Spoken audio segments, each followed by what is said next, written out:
आओ बच्चों, पास आओ। आज दादी माँ की कहानी की किताब से एक डरावनी कहानी सुनेंगे।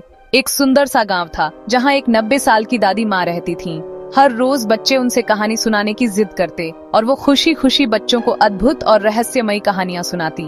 एक दिन एक छोटे बच्चे ने जिद की, दादी हमें डरावनी चुड़ैल वाली कहानी सुनाओ। दादी बच्चों को डराना नहीं चाहती थीं, पर बच्चे माने ही नहीं। तो उन्होंने कहानी शुरू की। एक घने जंगल में एक पहाड़ी थी और उस पहाड़ी पर एक डरावनी चुड़ैल रहती थी।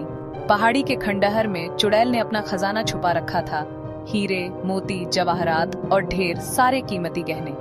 अपने खजाने की रक्षा के लिए उसने जंगल में डर का माहौल बना दिया था ताकि कोई पास आने की हिम्मत न करे। लेकिन एक दिन एक लकड़हारा जंगल में लकड़ी ढूंढने गया। वो चलता गया और चुड़ैल वाली पहाड़ी पर पहुंच गया, जहां उसे सूखी लकड़ियों का ढेर दिखा। उसने सोचा, वाह, ये तो बढ़िया लकड़ी है। जैसे ही उसने लकड़ी इकट्ठा करना शुरू किया, उसे एक बड़ा सा लकड़ी का दरवाजा दिखा जिस पर सुंदर नक्काशी थी। उसने ऐसी कारीगरी पहले कभी नहीं देखी थी। जैसे ही उसने दरवाजे को छुआ, उसे एक अजीब सा एहसास हुआ, मानो कोई उसे अंदर बुला रहा हो।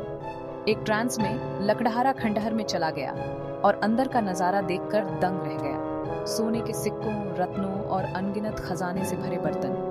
ये सब देखकर वो आगे बढ़ा, लेकिन अचानक दरवाजा बंद हो गया और तेज हवा चलने लगी। एक खंभे को पकड़कर लकड़हारा डर के मारे देखता रहा, जैसे चुड़ैल ने अपना भयानक रूप दिखाया। डर से वो बेहोश हो गया और पूरी रात बेहोशी में पड़ा रहा। जब उसकी आंख खुली तो उसने खुद को पेड़ों से घिरा पाया।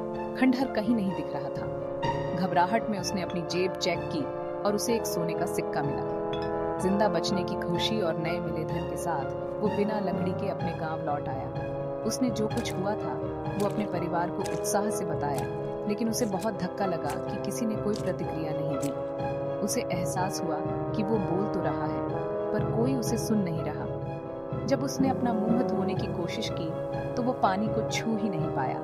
लकड़हारा सोचने लगा, क्या वो अदृश्य हो गया है या फिर मर गया है? तो ये थी दादी माँ की डरावनी चुड़ैल वाली कहानी।